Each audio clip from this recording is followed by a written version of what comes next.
बिस्मिल्लाहिर्रहमानिर्रहीम। अस्सलाम वालेकुम। कैसे हैं भाई साहब? ठीक ठाक हैं?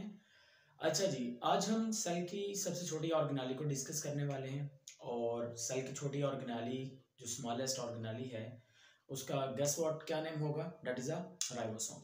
और यहीं से मेरे माइंड में एक बहुत ज़बरदस्त सी चीज़ भी आ गई है। हॉलीवुड फिल्म का एक डायलॉग आ गया, तो चलें वो भी आपके साथ शेयर करते हैं कि बड़ी चीज़ों की जो शुरुआत है वो हमेशा छोटी चीज़ों से होती है। तो आपका जितना भी बड़ा एम है, जितना भी बड़ा आपका लक्ष्य है, तो उसकी जो शुरुआत है वो अब से छोटी चीज़ों से हम करेंगे और सेल की सबसे छोटी ऑर्गेनाली से आप शुरू करेंगे। देखें, ये जो डाटा कुछ लिखा हुआ है व्हाइट बोर्ड के ऊपर, इसको रेज नहीं कर सकते, बहुत इंपॉर्टेंट है। तो जितना भी कुछ आपको मैं करवाने वाला हूँ वो सारे का सारा यहीं पे एग्जिस्ट करेगा। ठीक है, तो पहले हम बेसिक को स्टडी करेंगे और उसके बाद हम उसको अपने जो कॉन्सेप्ट है उसको मॉडिफाई करते जाएंगे और फिर हम देखेंगे किस तरह से इसे जो कंफ्यूजिंग क्वेश्चंस हैं वो भी ड्रॉ किए जा सकते हैं।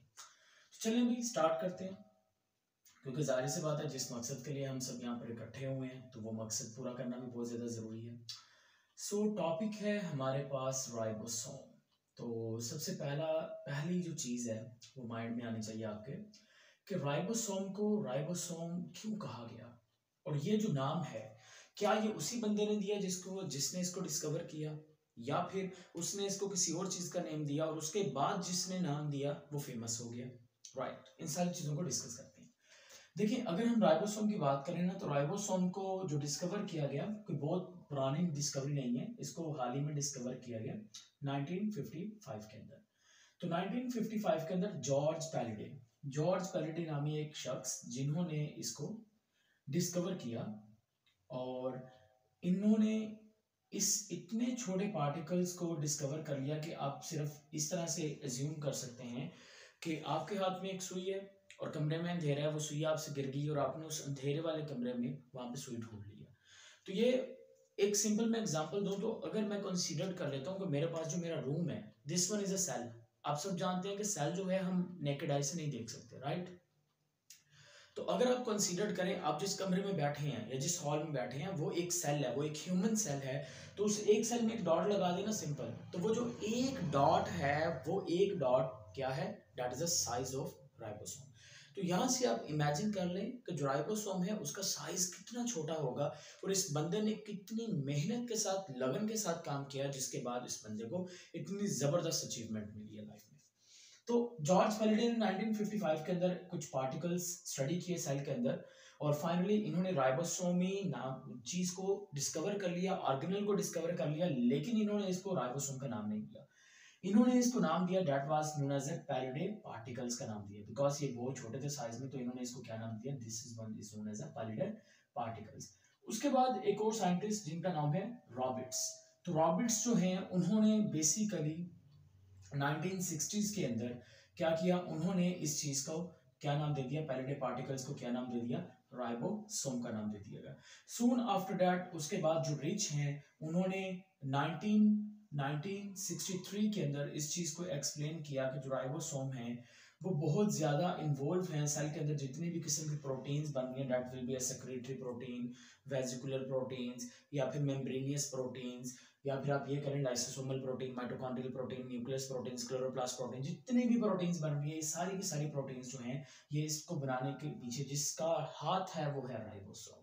तो इसी वजह से उन्होंने ये एक बहुत इंपॉर्टेंट चीज बताई कि राइबोसोम जो है वो किस चीज के अंदर इन्वॉल्व है? जितनी भी प्रोटीन की सिंथेसिस है उसके अंदर इन्वॉल्व होता है। तो ये कुछ चीजें जो मैंने आपको स्टार्टिंग में बताई कि राइबोसोम डिस्कवर किसने किया, उसको नाम किसने दिया।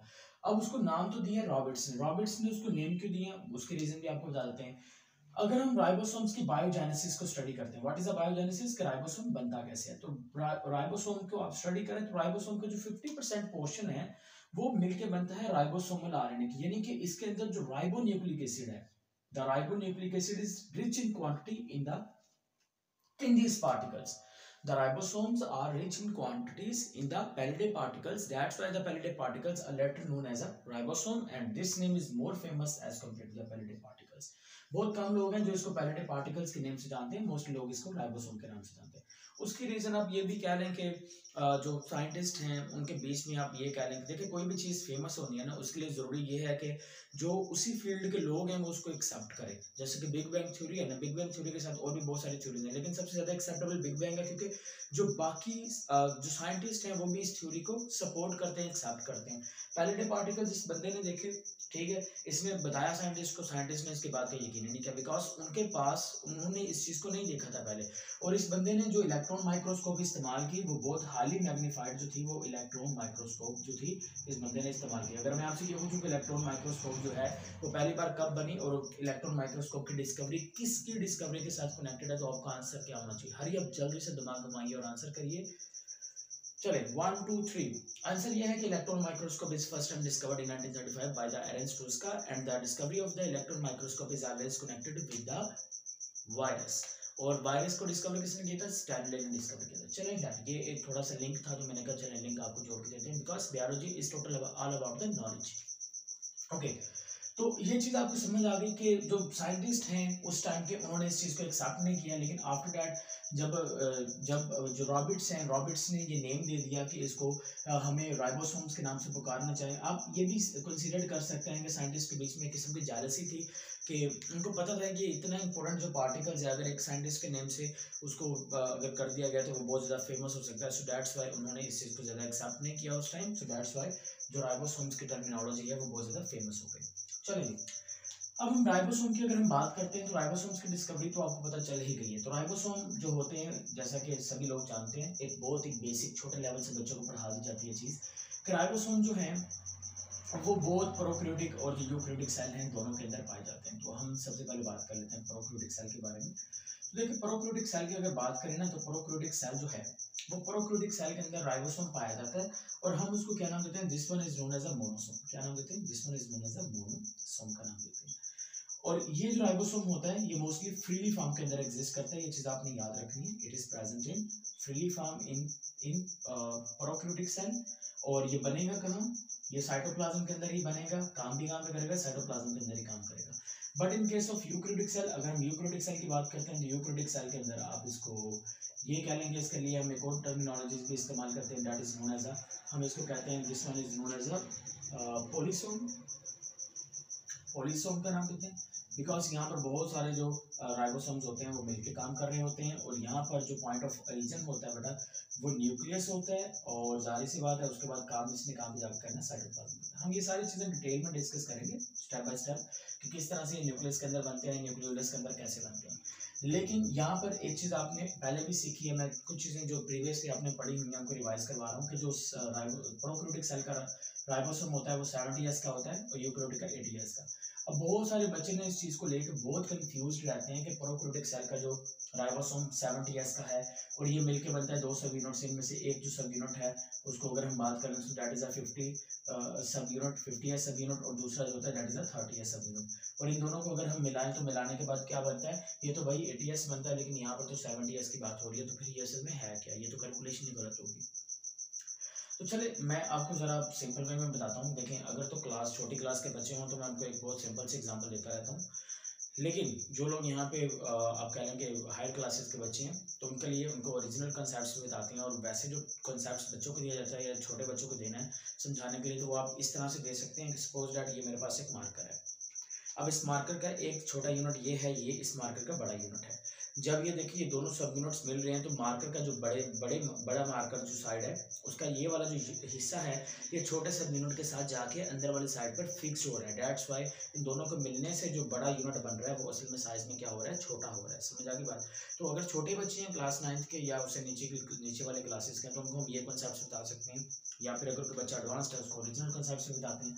तो असल में देखें, राइबोसोम का मैंने आपको साइज पहले बताया कि इतना छोटा साइज है कि इसको मेजर करना पॉसिबल नहीं था स्टार्टिंग में। तो साइंटिस्ट ने सोचा क्यों ना हम एक यूनिट, कोई सेपरेट यूनिट इस्तेमाल करें।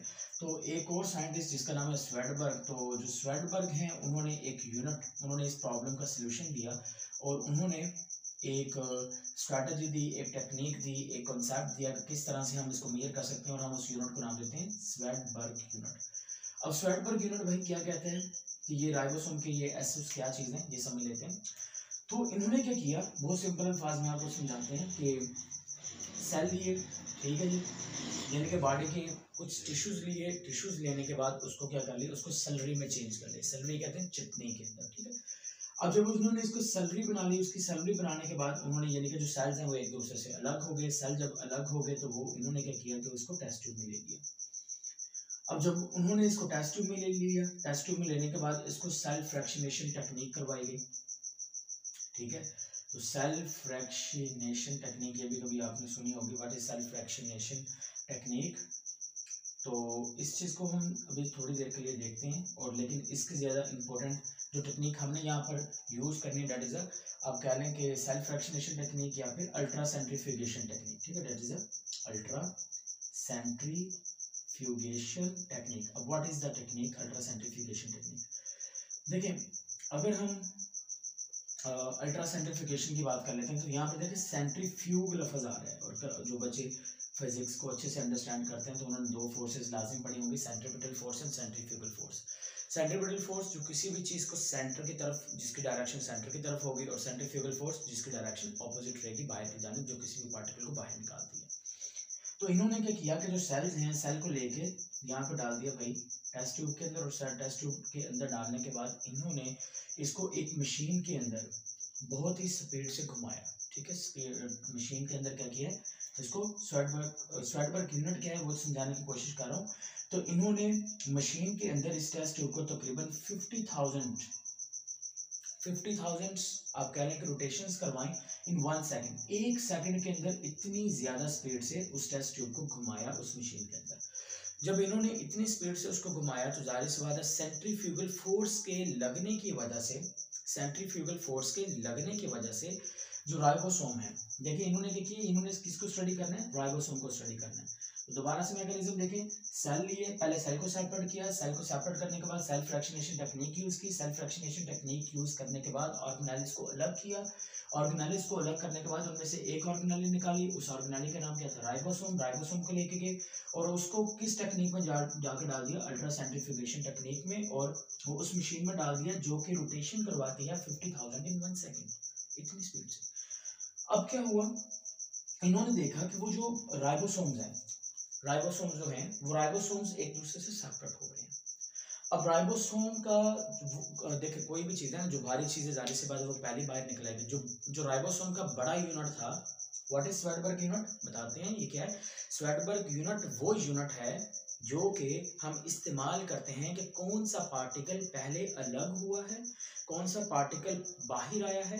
देखें सेल है ना, सेल के अंदर ऑर्गेनेल्स तो बाहर निकल आए बिकॉज वो साइज में बहुत बड़ी थी, लेकिन राइबोसोम साइज में बहुत छोटे थे। तो हमने राइबोसोम को रहने दिया सेल के अंदर, ठीक है, और वो सेल जिसके अंदर राइबोसोम्स थे उसको हमने डाल दिया मशीन में, अल्ट्रा सेंट्रीफ्यूगेशन मशीन में डाल दिया।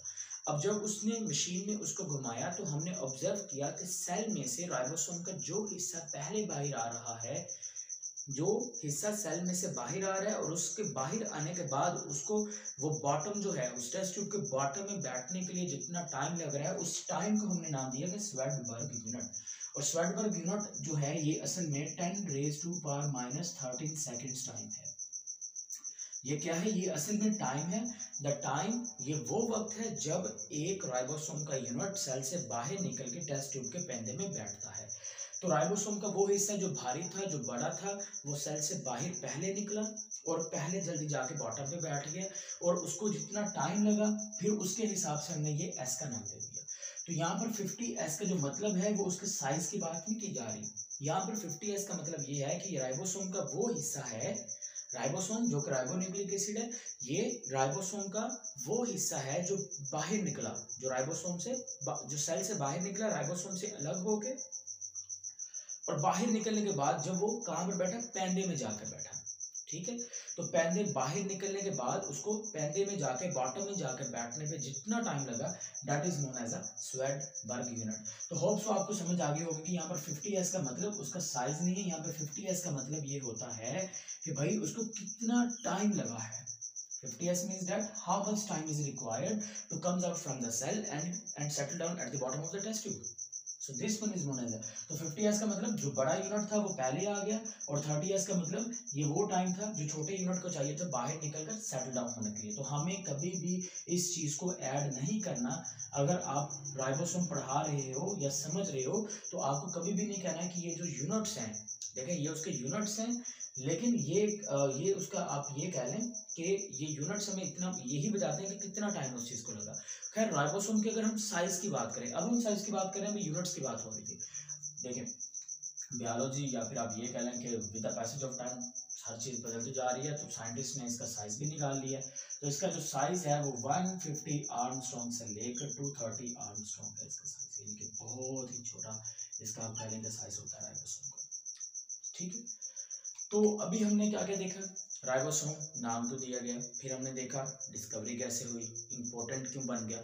नंबर 3 हमने ये देखा कि एस का मतलब क्या होता है, और अब हमने ये देखा कि प्रोकैरियोटिक जो यूकैरियोटिक सेल है उसमें जो राइबोसोम होता है सिंपली वो 70s का होता है, और यूकैरियोटिक सेल में 80s का होता है, इसमें 50s, इसमें 30s, और इधर कौन सा होगा, वेरी सिंपल, एक में होगा 60s और एक में होगा 40s। चलो जी, आपसे एक एमसीक्यू छोटा सा पूछते हैं, और यहाँ पे मैं लिख भी देता हूँ। अगर मैं आपसे ये पूछूं which ribosome present in eukaryotic cell, बहुत सिंपल सा मासूमाना क्वेश्चन आप सबसे कि यूकैरियोटिक जो सेल है उसके अंदर भाई कौन सा राइबोसोम है। ऑप्शन ए है 70s, ऑप्शन बी है 55s, ऑप्शन सी है आपके पास 80s, ऑप्शन डी है आपके पास 16s। तो जल्दी से बताइए कौन सा राइबोसोम पाया जाता है यूकैरियोटिक सेल। 1 2 3 ओके जी। तो मेरा ख्याल है मोस्टली जो स्टूडेंट्स हैं आप में say that will B choose जो करेंगे वो 80s करेंगे, राइट। तो मैं आपको बता दूं कि अगर इस तरह का कोई क्वेश्चन दिया गया हो कि which ribosome is present in eukaryotic cell, और उन्होंने एक ऑप्शन दिया हुआ हो यहाँ पर ई, और ई में वो लिखते हैं ए एंड सी, तो आपको कौन सा यहाँ पर ऑप्शन चूज करना चाहिए। आपको जो ऑप्शन चूज करना है वो 80s नहीं है, because the right option is A and C. अगर यूकैरियोटिक सेल की बात करते हैं तो यूकैरियोटिक सेल में 70s राइबोसोम भी होता है और 80s राइबोसोम भी होता है, तो यूकैरियोटिक सेल में 80s राइबोसोम नहीं है। मींस अगर आप ये सोच रहे हो कि यहाँ पर 80s राइबोसोम होता है, यहाँ पे 70s होता है, ऐसा नहीं है। यूकैरियोटिक सेल में 80s भी है, 70s भी है। अब 70s कहाँ से आ गया भाई, देखिए यूकैरियोटिक सेल जो है हम कहते हैं कि इसमें डबल मेम्ब्रेन बाउंड ऑर्गेनेली होती हैं, प्रोकैरियोटिक सेल जो है उसमें डबल मेम्ब्रेन बाउंड ऑर्गेनेली नहीं होती। इसी वजह से तो जो राइबोसोम है वो प्रोकैरियोटिक सेल में है, यानी कि जो मोनोसोम है वो प्रोकैरियोटिक सेल में है, बिकॉज राइबोसोम के इर्द गिर्द किसी भी किस्म की मेम्ब्रेन ही नहीं है। ठीक है, ये ग्रैनुलर स्ट्रक्चर्स हैं present freely in cytoplasm in case of prokaryotic cell, but in case of eukaryotic cell it is attached with the membrane of the endoplasmic reticulum with the help of the riboflavin। चलिए इस चीज को हम explain करेंगे कि ये कैसे attach होती हैं, लेकिन उससे पहले मैं आपको ये एक्सप्लेन कर रहा था कि यूकैरियोटिक सेल में क्योंकि डबल मेम्ब्रेन बाउंड ऑर्गेनेली है, तो डबल मेम्ब्रेन का मतलब कि माइटोकॉन्ड्रिया भी है और क्लोरोप्लास्ट भी है, और माइटोकॉन्ड्रिया और क्लोरोप्लास्ट में से अगर हम क्लोरोप्लास्ट की बात करते हैं तो क्लोरोप्लास्ट के अंदर 70s राइबोसोमल आरएनए होता है। सो दैट्स व्हाई कि क्लोरोप्लास्ट में 70s है और उसका जो अपना है वो 80s है, दोनों पाए जाएंगे ए एंड सी, यानी कि 70s भी और 80s भी। लेकिन अगर यहाँ पे स्टेटमेंट चेंज कर दी जाए, थोड़ी सी स्टेटमेंट हम चेंज ये कर देते हैं कि भाई which is the ribosome of eukaryotic cell, या which one is a eukaryotic ribosome. ठीक है, which one is eukaryotic ribosome. Eukaryotic ribosome कौन सा होता है, या यूकैरियोटिक सेल राइबोसोम कौन सा होता है, वो हमारे पास होता है 80s का। विच one is eukaryotic ribosome, 80s। कौन सा पाया जाता है, दोनों पाए जाते हैं। Which type of ribosome present in eukaryotic cell, both 70 and 80s। लेकिन अगर मैं यहाँ पर एक और ऑप्शन लिख देता हूँ F, और F में मैं आपसे ये लिख देता हूँ कि यहाँ पर ऑल ऑफ अबव, और यहाँ से मैं एक जो ऑप्शन डी है वो रिमूव कर देता हूँ। तो अब बताइए यहाँ पे राइट ऑप्शन क्या होना चाहिए, hurry up hurry up hurry up हरी।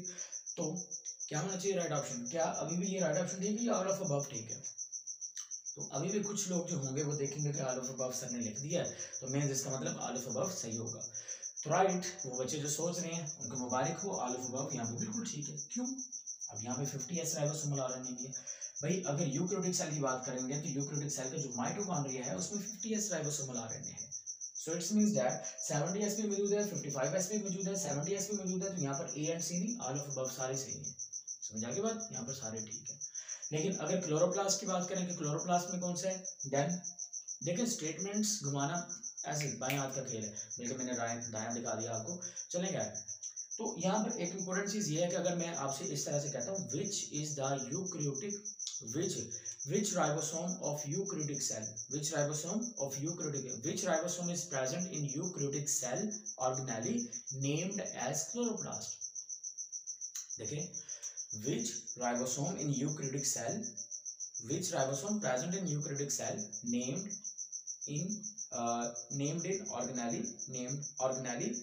as किसका नेम दिया मैंने अभी आपको नेम दिया क्लोरोप्लास्ट का। तो उस केस के अंदर देखें हाफ बच्चे जो हैं वो स्टेटमेंट को फ्रंट से देखते हैं, आधी पढ़ते हैं, वो देखेंगे यार यूकैरियोटिक, और उसके बाद देखेंगे कि भाई राइबोसोम यूकैरियोटिक राइबोसोम, जल्दी से भागेंगे कि मेरा तो 100% ठीक है, एटीएस लगाओ भागो और अगले पे जाओ, टाइम वेस्ट क्यों करना। बहुत जीनियस बच्चे होते हैं ऐसे। तो उस केस के अंदर वो गलत कर देंगे, बिकॉज यूकैरियोटिक तो लिख दिया, नीचे उन्होंने आगे क्लोरोप्लास्ट मेंशन किया। अब कुछ और इंटेलिजेंट बच्चे हैं जो देखेंगे भाई यूकैरियोटिक है, यूकैरियोटिक में सर ने पढ़ाया था कि 70 और 80 दोनों होते, दोनों लगा लें। नहीं भाई, आप स्टेटमेंट को अच्छे से पढ़े, एंड पे कौन सा मौजूद है, उन्होंने क्लोरोप्लास्ट लिखा है तो क्लोरोप्लास्ट के केस में 70s आएगा, माइटोकॉन्ड्रिया के केस में 55s आएगा, और न्यूक्लियस के केस के अंदर 80s आएगा। क्लियर होगी बात। सो अगर ऐसा में लिख देते हैं ना, which ribosome is present in eukaryotic cell organelle named as nucleus, nucleus के अंदर कौन सा है, तो बहुत सारे बच्चे सोचने पे मजबूर हो जाएंगे भी यहाँ पे भी कि न्यूक्लियस की बात की जा रही है। देखा, माइटोकॉन्ड्रिया और क्लोरोप्लास्ट भी तो सेल के अंदर है, और न्यूक्लियस सबको कंट्रोल करता है, इसका मतलब न्यूक्लियस भी सारे काम कर रहा होगा। 50s और 70s 55s and 70s and 80s वही बना रहा होगा, इसका मतलब ये लगा देते हैं। नहीं भाई, न्यूक्लियस के अंदर कौन सा 80s, क्लोरोप्लास्ट के अंदर 70s और इसके अंदर 55s। अब इस तरह से चीजें आपको पता होनी चाहिए। क्लियर होगी बात। ओके, नेक्स्ट देखते हैं, which one is not present in eukaryotic cell, इनमें से कौन सा जो है वो यूकैरियोटिक सेल जो है उसके अंदर नहीं पाया जाता। इस चीज को समझ लें, which one is not present in eukaryotic cell. Option A है हमारे पास, that is a mesosome. Option B है हमारे पास, that is a 16s ribosomal RNA, that is option C is a, अगर हम बात करते हैं तो यहाँ पर 80s, and option D is a 70s, and option E is a B, C and D except. अब यहाँ पे देखें राइट ऑप्शन क्या होना चाहिए। यहाँ पे लफ्ज जो एक्सेप्ट आ गया है, ये बहुत बच्चों को कंफ्यूज करते हैं यार, एक्सेप्ट क्या मतलब है इसका। एक्सेप्ट का मतलब होता है मास बाय। अच्छे से दिमाग लगा के देखो कि यहाँ पर राइट ऑप्शन क्या आना चाहिए। देखें यहाँ पर ये वाला ऑप्शन 100% ठीक है, मेसोसोम वाला यूकैरियोटिक सेल में नहीं है। नीचे उन्होंने लिखा है बी सी डी एक्सेप्ट। अब यहां से देखें, अगर मैं यहाँ पे बी रिमूव कर देता हूं, अब देखें राइट ऑप्शन कौन सा बनेगा। देखें, अगर हम बात कर लेते हैं यहाँ पे लिख के, तो यहाँ पर देखें ऑप्शंस जो हैं वो सारे ठीक है, कोई गलत नहीं है। देखें यूकैरियोटिक सेल के अंदर ये चीज नहीं होती, ये बच्चों को पता होता है। अब देखें 16s राइबोसोमल आरएनए, ये अब क्या चीज है ये भी समझते हैं। 80s 70s समझ आ गया आपको। अब 16s है, इसका मतलब ये 16s भी यूकैरियोटिक सेल में बहुत सारे बच्चे सोचेंगे होगा, लेकिन ये क्या राइबोसोम है 16s? नहीं भाई, ये राइबोसोमल आरएनए है। ये क्या है, राइबोसोमल आरएनए। लेकिन उन्होंने राइबोसोम को मेंशन नहीं किया, उन्होंने कहा विच वन इज नॉट प्रेजेंट, इनमें से कौन सा प्रेजेंट नहीं है।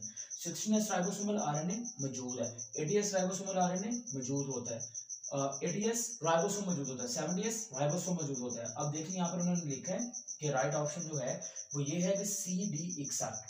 सी भी ठीक है, डी भी ठीक है, इन दोनों को छोड़ते हुए जो बाकी दोनों हैं वो गलत है। अब मुझे बताएं इनमें से कौन सा ठीक होगा, मेसोसोम कि ये ई वाला। Hurry up 1 2 3, right option is mesosome. यहाँ पर राइट ऑप्शन क्या बनेगा, मेसोसोम बनेगा। क्यों? क्योंकि यहाँ पर उन्होंने बात की है, ये ऑप्शन गलत हो गया। ये ऑप्शन गलत क्यों हो गया? बिकॉज उन्होंने कहा कि सी एंड डी एक्सेप्ट, यहाँ पे तो बी भी आ रहा है ना, तो बी भी यहाँ पे आएगा। फिर देखिए अगर मैं यहाँ पे लिख देता हूँ बी वाला ऑप्शन, तो अभी राइट ऑप्शन कौन सा बनेगा, ई वाला बनेगा, बिकॉज इनमें से ये दोनों ठीक है, कोई गलत नहीं है। लेकिन मोस्ट एक्यूरेट जो है इस टाइम वो ये बन रहा है, ठीक है, मोस्ट एक्यूरेट ये बन रहा है। समझ आ गई बात।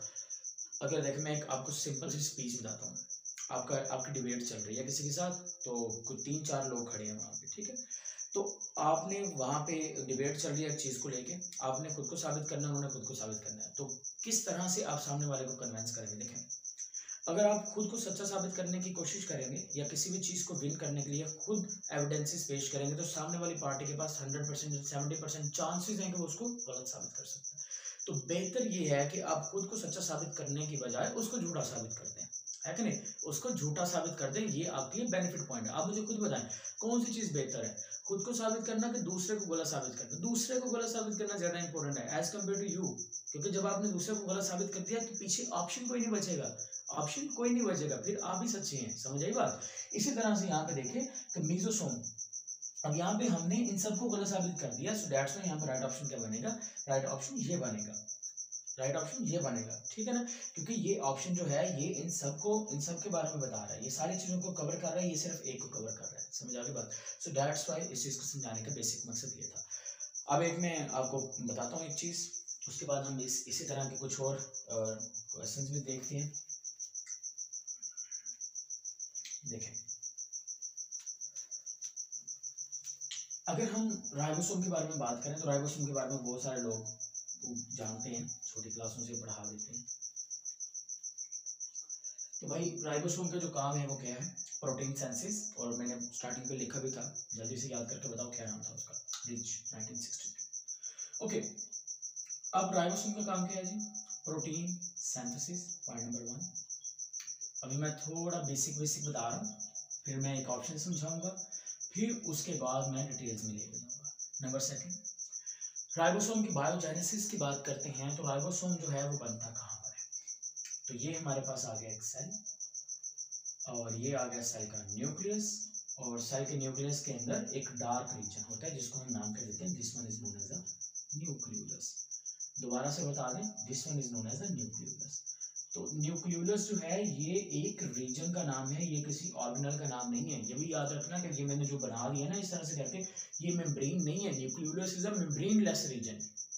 सिंपल अल्फाज में उन्होंने क्या किया था कि न्यूक्लियस जो है ना, न्यूक्लियस के ऊपर एक कलर फेंका, एक डाई फेंकी। जैसे हम कपड़े नहीं डाई करवाते, तो कपड़े डाई करवाते हैं, तो जब आप डाई करवाते हैं फर्स्ट टाइम वो कलर करता है उसको, तो कपड़े का कुछ हिस्सा कलर ज्यादा पकड़ लेता है, कुछ कम पकड़ता है। समझ आ गई बात? इसी तरह से जब उन्होंने न्यूक्लियस के ऊपर डाई फेंकी तो न्यूक्लियस के जिस हिस्से ने ज्यादा कलर पकड़ लिया वो डार्कली स्टेन्ड हो गया, और हमने उसको क्या नाम दे दिया? न्यूक्लियोलस का नाम दे दिया कि भाई ये डार्कली स्टेन्ड एरिया है न्यूक्लियस का। तो ये एरिया है, रीजन है, लेकिन मेम्ब्रेन मौजूद नहीं है। यही वो रीजन है जहां पर क्या मौजूद होता है, यानी कि इसने डार्क एरिया क्यों पकड़ा? बिकॉज यहाँ पर मौजूद है क्रोमोसोम। क्रोमोसोम की बात कर लें तो देखें ना, क्रोमोसोम क्रोमाटिन से निकला है, क्रोमाटिन क्रोमा से निकला है, ग्रीक वर्ड क्रोमा का मतलब क्या होता है? कलर। ठीक है जी। सो दैट्स व्हाई, क्योंकि ये कलरफुल बॉडी है, इसने कलर पकड़ा था, इसी वजह से हमने इसको नाम क्रोमोसोम दिया, इसी वजह से न्यूक्लियोलस डार्कली एरिया हो गया। अब इसी डार्कली एरिया के अंदर राइबोसोम का आविष्कार होना है, बनना है। ठीक है, इस चीज में बनना है। देखिए कैसे बनेंगे। अगर हम इस न्यूक्लियोलस की बात करें तो न्यूक्लियोलस के अंदर क्या मौजूद है जी? राइबोसोम जो है, डीएनए मौजूद है, विकास क्रोमोसोम जो है वो किस चीज से मिलकर बनते हैं? और it is made up from the DNA and histone protein. Eight protein होते हैं, H1 H2A, उसके बाद H3 H4 एंड H2B। अच्छा खैर, यहाँ पे देखें, अब डीएनए जो है वो यहाँ पर क्रोमोसोम को बना रहा है, तो डीएनए से सबसे पहले क्या बना? राइबोसोमल आरएनए, और राइबोसोमल आरएनए जो है वो यहाँ से न्यूक्लियोलस वाले रीजन से ये इधर वाली साइड पे जाएगा, न्यूक्लियोप्लाज्म में जाएगा, होता है यहाँ पे भी न्यूक्लियोप्लाज्म है, उसके न्यूक्लियस के पेरिफेरल रीजन में जाएगा। अच्छा, जरूरी नहीं है कि न्यूक्लियस के सेंटर में हो, न्यूक्लियोलस डार्क एरिया है, वो न्यूक्लियस के किसी भी रीजन में हो सकता है, लेकिन मोस्टली केसेस में सेंटर में देखा गया है, इसी वजह से डायग्राम्स आपको दिखाई जाती है उसमें वो सेंटर में दिखाई देता है। अच्छा खैर, यहाँ पर आएगा, यहाँ पर राइबोसोमल आरएनए जो है वो आके मिलेगा किसके साथ? प्रोटीन के साथ। जब ये इसके साथ मिलेगा तो क्या बना देगा? It will form the ribosome. ये राइबोसोम को बना देगी, यानी कि इनफैक्ट अगर हम ये कहें विच वन इज द न्यूक्लियस, जो राइबोसोम है, राइबोसोम की जो फैक्ट्री है वो कौन सी है? तो राइबोसोम की जो फैक्ट्री होगी उसको आप क्या नाम दे देंगे? This one is known as a, हरियप जल्दी से बोले, क्या नाम देंगे उसको? नाम दे देंगे ब्रेन ऑफ सेल। क्या नाम देंगे? Brain of cell. अच्छा खैर, इस चीज को लेकर भी बड़ा कंट्रोवर्शियल है कि ये ब्रेन ऑफ सेल है, ये हार्ट ऑफ सेल है। खैर, न्यूक्लियस की स्टडी कैरियोलॉजी कहलाती है। ठीक है, तो राइबोसोम जो होते हैं वो बेसिकली मोस्टली अमाउंट के अंदर कहाँ पाए जाते हैं? कैरियोलिम्फ में पाए जाते हैं। कैरियोलिम्फ यानी कि न्यूक्लियोप्लाज्म में पाए जाते हैं। ठीक है, तो राइबोसोम यहाँ पर न्यूक्लियस के अंदर मौजूद है। ठीक है, तो राइबोसोम की फैक्ट्री न्यूक्लियोलस है। अब यहाँ पे स्टेटमेंट्स में लिख के देता हूँ आपको, देखते हैं कौन सा बच्चा अच्छे से गैस करता है। विच वन, चलिए इसको थोड़ा रिमूव कर दें, यहाँ पे मैं लिखता हूँ भाई राइबोसोम फैक्ट्री इज। अब स्टेटमेंट कितनी आसान लग रही है, बहुत आसान लग रही है। हरी अप सभी बच्चे सही आंसर करिएगा। Factory is protein synthesis. Option B है हमारे पास न्यूक्लियस न्यूक्लियोलस।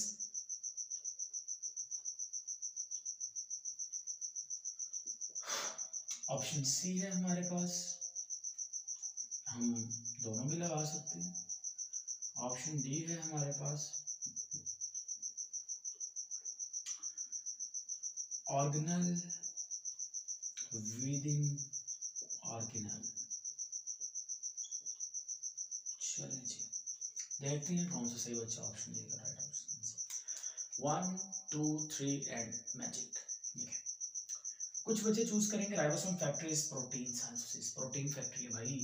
नंबर सेकंड, कुछ लोग सोचेंगे राइबोसोम फैक्ट्रीज हैं, राइबोसोम फैक्ट्री इज प्रोटीन की, प्रोटीन बनाने की फैक्ट्री है। ये राइबोसोम फैक्ट्री का पूछ रहे हैं ये लोग, है ना। राइबोसोम फैक्ट्री इज, क्या बात कर रहे हैं, राइबोसोम फैक्ट्री इज, क्या राइबोसोम की फैक्ट्री का पूछा जा रहा है कि राइबोसोम कहाँ बनते हैं, या ये पूछ रहे हैं कि राइबोसोम किस चीज की फैक्ट्री है। तो जल्दी से गैस करिए, ये पूछ रहे हैं राइबोसोम फैक्ट्रीज, तो राइबोसोम की जो फैक्ट्री है भाई वो न्यूक्लियोलस है, वो न्यूक्लियोलस है, प्रोटीन नहीं है उसका काम। मींस उसका काम प्रोटीन सिंथेसिस है, लेकिन इस ऑप्शन में ऐसा नहीं है। लेकिन अगर मैं यहाँ पर ऐसे लिखता हूँ ribosome is factory, ribosome is factory of, ribosome is factory of, फिर आप लगाएंगे प्रोटीन सिंथेसिस। समझ आ गई बात। सो यहाँ पर बोथ भी नहीं लगा देना कि आपने ribosome factories, ribosome factories protein synthesis की भी है, राइबोसोम की फैक्ट्री, देखे ना। तो एक जबरदस्त सा ऑप्शन, इस तरह से ये चीज आपने याद रखनी है कि इस तरह से चीजें ये बनाई जा सकती हैं। क्लियर होगी बात। चलें अब हम देखते हैं कि राइबोसोम्स के जो सब यूनिट्स हैं उनकी फॉर्मेशन देखते हैं कैसे बनते हैं प्रोकैरियोटिक सेल में, यूकैरियोटिक सेल में, डिटेल्स में देखेंगे। फिर हम देखेंगे कि what is the 16S ribosomal RNA, what is the Shine Dalgarno sequence. Also आपको बहुत जबरदस्त ये लेक्चर एंजॉय करेंगे आप अपना लेक्चर, काफी डिटेल्स हैं आपके लिए। उसके बाद थोड़ा सा टच देंगे आपको ट्रांसलेशन को लेते हुए भी, ठीक। चलें जी, तो अब हम बात कर लेते हैं जी इसके किस तरह से ये बनता है राइबोसोम। तो सबसे पहले तो आपको ये समझना जरूरी है कि प्रोकैरियोटिक सेल की अगर हम राइबोसोम की बात करते हैं तो प्रोकैरियोटिक सेल का जो राइबोसोम है वो असल में होता है कितने एस का भाई, 70S का। और इसके जो हिस्से हैं वो कौन कौन से होते हैं, इनमें से एक हिस्सा होगा 50S और दूसरा जो हिस्सा होता है वो कौन सा होगा, दैट इज 30S। क्लियर होगी बात। नंबर सेकंड, अगर यूकैरियोटिक देख लें, दोबारा से इसको जमा करने ना बैठ जाइएगा, हमने इसको अब बताया ना कि इसको जमा नहीं करना। यूकैरियोटिक सेल की बात करते हैं तो इसका राइबोसोम होता है 80S का, एक यूनिट होगा 60S का, दूसरा यूनिट होगा 40S का, ठीक है। तीसरा, अगर हम क्लोरोप्लास्ट की बात करते हैं तो क्लोरोप्लास्ट जो है ये इसका जो राइबोसोम होता है दैट इज 70S। इसका राइबोसोम कितने एस का होता है, 70S का राइबोसोम होता है। तो इसकी जो अरेंजमेंट्स हैं वो सेम टू सेम वैसे ही रहने वाली हैं। मींस यहाँ पर चौथा भी लिख देते हैं 55S, दैट इज माइटोकॉन्ड्रिया। इसका छोटा सब यूनिट होता है 33S और इसका बड़ा सब यूनिट होता है 50S। इसका छोटा सब यूनिट्स होता है भाई 30S, इसका बड़ा सब यूनिट होता है 40S। तो ये चीजें आपको याद रखनी है, कौन सा सब यूनिट कितना है। Maybe it helps you a lot to understand कि कौन सा जो राइबोसोम है वो पाया जाता है कहाँ कहाँ पर। क्लियर होगी बात। चलें जी, अब हम जरा नेक्स्ट बात कर लेते हैं राइबोसोम आखिर बनता कैसे है। राइबोसोम की अगर हम बात करें तो राइबोसोम जो है ये इक्वल अमाउंट से मिलकर बनता है, राइबोसोमल आरएनए प्लस प्रोटीन। तो प्रोटीन कितनी तरह की प्रोटीन होंगी, 3 तरह की प्रोटीन्स होंगी और उन प्रोटीन्स के इक्वल अमाउंट से मिलने से बनेगा 50% प्रोटीन एंड 50% राइबोसोमल आरएनए। तो सबसे पहले यहाँ पे बात कर लेते हैं 50s सबसे पहले कौन से राइबोसोम को पकड़े? सबसे पहले पकड़ते हैं प्रोकैरियोटिक सेल के राइबोसोम को। देखिए प्रोकैरियोटिक सेल के राइबोसोम की बात करें तो जैसे प्रोकैरियोटिक सेल का नाम आता है तो आपके जहन में 2-3 नाम आने चाहिए, बिकॉज अगर हम बात करते हैं क्लासिफिकेशन की तो क्लासिफिकेशन में सबसे जो बड़ी चीज होती है that is a domain after kingdom, यानी कि किंगडम से पहले डोमेन आता है, उसके बाद किंगडम आएगा। सो डोमेन की अगर हम बात करते हैं तो जो डोमेन है वो हमारे पास होती है 3, एक होती है आर्किया, एक होती है आपके पास बैक्टीरिया वाली, ठीक है, आर्किया, दूसरी आपके पास आएगी प्रोकैरियोट्स वाली और तीसरी आएगी यूकैरिया, ठीक है। तो अब जो आर्किया की बात कर लेंगे, बैक्टीरिया की बात कर लेंगे, वो दोनों को मिला के पढ़ेंगे तो वो हमारे पास क्या आ गया प्रोकैरियोट्स। तो प्रोकैरियोट्स की बात करें तो प्रोकैरियोट्स का ये राइबोसोम आ गया, राइबोसोम का एक यूनिट होगा जिसको हम नाम देंगे LSU लार्ज सब यूनिट, दूसरे को नाम देंगे SSU स्मॉल सब यूनिट। अब जो स्मॉल सब यूनिट होता है ये मिलके बनता है भाई कितने कौन सा जो स्मॉल सब यूनिट है ये असल में होता कितने एस का होता है भाई साहब, ये होता है 30 एस का, ये होता है 50 एस का। अब इसके अंदर जो प्रोमिनेंट रीजन्स हैं, इसके अंदर जो प्रोमिनेंट पार्ट होते हैं इस राइबोसोम के, उनमें से एक होता है 16S। इसके अंदर एक आरएनए पाया जाता है जिसको हम नाम देते हैं 16S राइबोसोमल आरएनए, किसके अंदर small sub unit of the prokaryotic cell. और अगर हम इसकी बात करते हैं तो इसके अंदर हमारे पास पाया जाता है 23S राइबोसोमल आरएनए पाया जाता है, और साथ में हमारे पास पाया जाएगा 5S राइबोसोमल आरएनए जो है वो भी हमें देखने को मिलेगा प्रोकैरियोटिक सेल के अंदर, आपको देखने को मिल जाएगा। अब जरा समझने की कोशिश करते हैं कि किस तरह से सेल के अंदर काम हो रहा है या प्रोटीन बन रहा है। देखें सबसे पहले सेल के अंदर जितनी भी जेनेटिक इंफॉर्मेशन है वो किसके पास है, डीएनए के पास। और क्योंकि हम लोग एक ही सेल से बने हैं ना, हम हमारी पूरी बॉडी माइटोसिस के जरिए से बनी है। डेवलपमेंट में माइटोसिस हुई है, एक स्पेशल किस्म की माइटोसिस जिसको आप क्लीवेज का नाम देते हैं, एक special kind of mitosis cleavage जिसको कहते हैं। तो हमारे तमाम बॉडी के सेल्स के अंदर एक ही तरह की इंफॉर्मेशन मौजूद है, लेकिन यहाँ पर समस्या है, प्रॉब्लम है, तकलीफ है, दिक्कत है, जो भी है। एक चीज समझने की कोशिश करो आप, देखें हमारी बॉडी में तमाम जेनेटिक मेकअप एक जैसे, लेकिन अगर हम डाइजेस्टिव एंजाइम्स की बात करते हैं, पेप्सिन को बनाने के लिए जो एंजाइम्स चाहिए, पेप्सिन जो बनता है वो कहाँ पे बनता है, वो स्टोमिक के सिर्फ सेल्स बनाते हैं।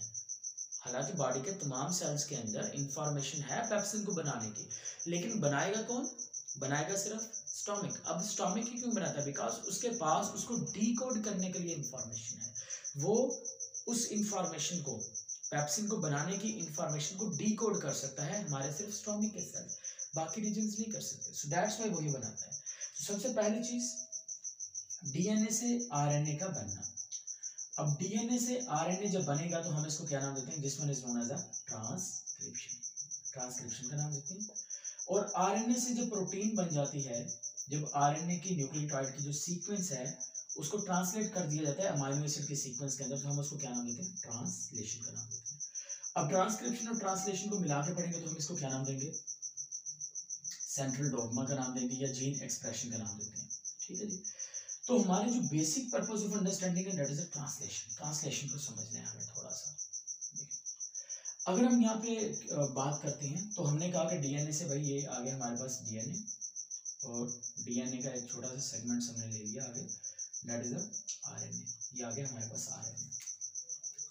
अब ये आरएनए जो यहाँ पर बना है इसको जाकर अटैच होना है किसके साथ, स्मॉल सब यूनिट के साथ। यानी कि राइबोसोम जब काम नहीं कर रहा उस वक्त राइबोसोम के दोनों यूनिट एक दूसरे के करीब नहीं होते, एक दूसरे से दूर होते हैं, अटैच फॉर्म में नहीं होते, ठीक है, अटैच फॉर्म के अंदर नहीं होते, डिसोसिएशन फॉर्म में होते हैं। यहाँ पर ये भी चीज याद रखनी है, एसोसिएशन ऑफ ऑर्गेनेली। देखिए यहाँ पर एक मैंने ऑप्शंस में एक एमसी को मैं आपको पढ़ा रहा था तो मैंने एक ऑप्शन लिखा वहां पे ऑर्गेनेली विद इन ऑर्गेनेली। अब ये नाम किसका है, ये भी राइबोसोम का नाम है, organelle with in an organelle.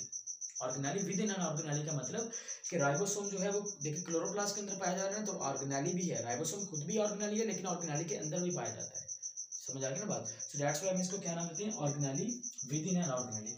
खैर यहाँ पर हम बात कर रहे थे प्रोटीन के बारे में। देखो चीजें इतनी कनेक्टेड है एक दूसरे के साथ, मैं एक बताता हूँ कि मेरे माइंड में दूसरी आ जाती है कि वो भी आपके साथ शेयर की जाए।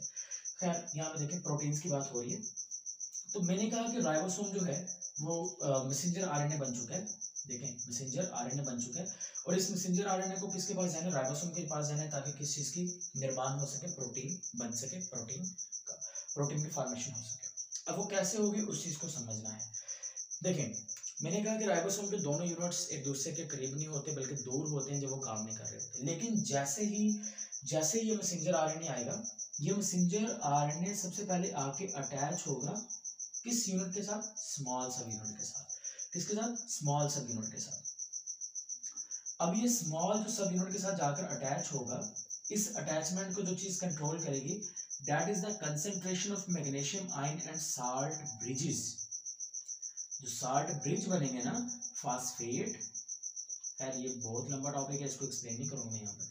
फास्फेट और amino acids of amine, phosphate and amino acids of amines, इन दोनों की वजह से जो साल्ट ब्रिज बनेंगे और कंसेंट्रेशन जो होगी मैग्नीशियम के आयन की, ये दोनों अटैचमेंट को कंट्रोल करेंगे स्मॉल सब यूनिट के लार्ज सब यूनिट के साथ। लेकिन यहाँ पर प्रॉब्लम और समस्या ये है कि जो मैसेंजर आरएनए बनता है ये आर्किया के या बैक्टीरिया के 16S राइबोसोमल आरएनए के साथ आके ही अटैच क्यों होता है। देखिए अगर आप माइक्रोबायोलॉजी के स्टूडेंट हैं तो मेरी एक और चीज याद रखें, वैसे मैंने इसके ऊपर वीडियो भी बनाया था, 16S राइबोसोमल आरएनए एक कंप्लीट वीडियो है। तो ये जो 16S राइबोसोमल आरएनए टेक्निक है ये बैक्टीरिया को आइडेंटिफाई करने में भी इस्तेमाल होती है। कौन सा बैक्टीरिया ये देखेंगे। अब आपको समझाते हैं थोड़ी सीक्वेंस। डीएनए के पता है आपको 4 बेसिस होती हैं, एडेनिन, साइटोसिन, गुआनिन और थायमिन। ये 4 जो हैं ये सीक्वेंस आपको देखने को कहाँ पे मिल जाएंगे, डीएनए के अंदर। लेकिन आरएनए के केस में यूरासिल ऐड हो जाएगी थायमिन की जगह। तो फर्स्ट कर लेते हैं, ये हमारे पास है जी मैसेंजर आरएनए को बना के दिखाते हैं। अब इस मैसेंजर आरएनए के ऊपर कुछ सीक्वेंस भी बना के देते हैं। देखिए सबसे पहले जो सीक्वेंस होती है जिसको आप नाम के देते हैं इनिशिएशन कोडान, AUG, ठीक है। उसके बाद रैंडम सीक्वेंस चलती जाती हैं। इसी तरह से टर्मिनेशन कोडान आ जाते हैं UAA, ठीक है जी। तो ये आ गया हमारे पास इनिशिएशन कोडान जो हमेशा मैसेंजर आरएनए के स्टार्ट पे रहना है, जहाँ से कोडिंग स्टार्ट होनी है। और ये हमारे पास कौन सा कोडान आ गया, टर्मिनेशन कोडान आ गया, जहाँ पे ये सारा प्रोसेस खत्म हो जाना है। अब ये जो AUG है, इस AUG की बात करें तो AUG जहाँ से इनिशिएशन हो रही है उससे आगे एक स्पेशल रीजन होता है, एक खास किस्म की बेसिस होती है, एक खास किस्म की मैंने क्या बोला, मैंने कहा कि एक खास किस्म की न्यूक्लियोटाइड सीक्वेंस पाई जाती हैं। और ये जो न्यूक्लियोटाइड सीक्वेंस होती हैं जो मैसेंजर आरएनए पे पाई जाती हैं, इन्हीं सीक्वेंस को हम नाम देते हैं शाइन-डालगार्नो सीक्वेंस। शाइन-डालगार्नो सीक्वेंस का नाम देते हैं। अब ये जो शाइन-डालगार्नो सीक्वेंस होती है ना, इस शाइन-डालगार्नो सीक्वेंस की वजह से जो मैसेंजर आरएनए है वो आके भाई किसके साथ अटैच होता है, किसके साथ उसको मोहब्बत होती है, स्मॉल सब यूनिट के साथ। क्यों, उसको समझिए। फर्स्ट कर लेते हैं, स्मॉल सब यूनिट में जो 16S राइबोसोमल आरएनए है उसके ऊपर जो बेसिस पाई जा रही हैं वो हम इमेजिन कर लेते हैं कि हमारे पास है जी A, फिर कर लेते हैं U, फिर कर लेते हैं G, फिर कर लेते हैं C, फिर कर लेते हैं, आपको वैसे तो बहुत सारी होंगी, सिर्फ अज्यूम करने के लिए, समझाने के लिए बता रहे हैं आपको, ठीक है। अब यहाँ पे देखें, जो सीक्वेंस यहाँ पर है उसके ऑपोजिट सीक्वेंस शाइन-डालगार्नो सीक्वेंस होती है। A के ऑपोजिट एडेनिन, यूरासिल, U के ऑपोजिट एडेनिन, उसके बाद G के ऑपोजिट साइटोसिन, C के ऑपोजिट गुआनिन, इसी तरह से A के ऑपोजिट यूरासिल। तो ये जो शाइन-डालगार्नो सीक्वेंस है, this is actual the sequence of nucleotide and complementary sequence to the 16S ribosomal RNA of the SSU। Small sub unit के 16S राइबोसोमल जो आरएनए है, उस 16S ribosomal RNA of the small sub unit of ribosome, उसके opposite ये complementary sequence, opposite sequence को कहते हैं complementary sequence, जो कि पाई जाती हैं जहां से मैसेंजर आरएनए की शुरुआत होनी है, कोडिंग वाले रीजन स्टार्ट होने हैं, ठीक है। तो इसको हम नाम के देते हैं शाइन-डालगार्नो सीक्वेंस। तो शाइन-डालगार्नो सीक्वेंस के ऑपोजिट होने की वजह से जो मैसेंजर आरएनए वाला भाई साहब होता है वो किधर आकर अटैच होगा, वो स्मॉल सब यूनिट के साथ अटैच होगा। जब messenger RNA small sub unit के साथ अटैच हो जाएगा, उसके बाद मैग्नीशियम आयन का रोल आएगा सेल के अंदर। तो याद रखिएगा, अगर आपकी बॉडी के अंदर डाइजेशन या बॉडी के बाकी जो काम है वो सही तरह से नहीं हो रहे, आपको चीज़ें लेट समझ में आती हैं, इट्स मीन्स डैट हमारी बॉडी के अंदर जो थाउजेंड्स ऑफ प्रोटीन्स बन रही हैं एक सेकंड में, एक मिनट में, करोड़ों प्रोटीन्स बन रही हैं।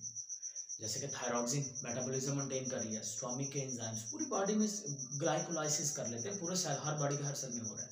तो वो जो एंजाइम्स हैं, समझा रही है, वो जो एंजाइम्स हैं, उन एंजाइम्स के निर्माण कौन कर रहा है? यही कर रहे हैं। तो एक ऐसा इंसान जिसकी बॉडी के अंदर, यानी कि पहले वो ठीक था, ब्रेन वगैरह सही काम कर रहा है, उसके बाद उसका चीज़ें जो है वो थोड़ी बहुत लूज करता जा रहा है, इट्स मींस दैट कहीं ना कहीं उसकी बॉडी के अंदर मैग्नीशियम के आयंस की कमी हो रही है। Magnesium ion is very responsible for the quick action of the ribosome. Ribosome जितना क्विक एक्शन करेगा उतना आपका शार्प जो है वो ब्रेन काम करेगा, बिकॉज एंजाइम्स जितनी क्विकली बनेंगे उतना क्विकली मैकेनिज्म होगा, जितना क्विक मैकेनिज्म होगा उतनी जल्दी ही आपकी बॉडी का मेटाबॉलिज्म भी होगा। मेटाबॉलिज्म होंगे तो आप बहुत ज़्यादा शार्प होंगे, इंटेलिजेंट होंगे, आईक्यू अच्छा होगा, लेकिन डेथ जल्दी हो जाएगी, याद रखिएगा, ठीक है। खैर, उसका जो लिंक मिलता है वो टीलोमेयर्स के साथ मिलता है। What is the telomere? Telomere is a section of chromosome that is responsible for the ageing and also the thymus gland, ठीक है। खैर, वो अलग टॉपिक हो जाएंगे इधर, क्योंकि आप फिर ये ना सोचेंगे बहुत ज़्यादा हम डाइवर्ट हो रहे हैं। हम डाइवर्ट नहीं हो रहे हैं, हम अपने टॉपिक को डिस्कस कर रहे हैं, यही चीज़ें। खैर, शाइन-डाल-गार्नो सीक्वेंस समझ आ गई, 16S राइबोसोमल आरएनए आ गया, जिसकी वजह से मैसेंजर आरएनए यहाँ पर आकर अटैच हुआ। तो मैग्नीशियम आयंस, मैं बता रहा था कि मैग्नीशियम आयंस जब आपकी बॉडी में कम होगा तो ये रिस्पॉन्स कम करेगा। तो आपको सिंपल करना क्या है, आप क्या करें, अपनी बॉडी के अंदर साल्ट्स इंक्रीज करने के लिए आप जो है मिनरल फूड्स खाना शुरू करते हैं, और स्पेशली जो वेज फूड है उसको खाना शुरू कर दें, ठीक है। तो इन सारी चीज़ों की वजह से ये साल्ट बॉन्ड्स बन जाएंगे, और इस छोटे सब यूनिट के साथ आके जो बड़ा भाई है इसका, वो भी आकर क्या हो जाएगा, अटैच हो जाएगा। जब छोटे सब यूनिट के साथ बड़ा सब यूनिट आकर अटैच हो जाएगा तो जाहिर सी बात है फिर वो क्या करना शुरू कर देंगे, सिंथेसिस करना शुरू कर देंगे। लेकिन यहाँ पर राइबोसोम से मुतालिक और भी बहुत ज़रूरी चीज़ें हैं। राइबोसोम की अगर हम बात करते हैं तो राइबोसोम के जो लार्ज सब यूनिट है उसके 3 हिस्से होते हैं, 3 साइट्स होती हैं, और ये साइट्स होती हैं, ये ट्रांसलेशन की बेस के ऊपर हम इनको नाम देते हैं।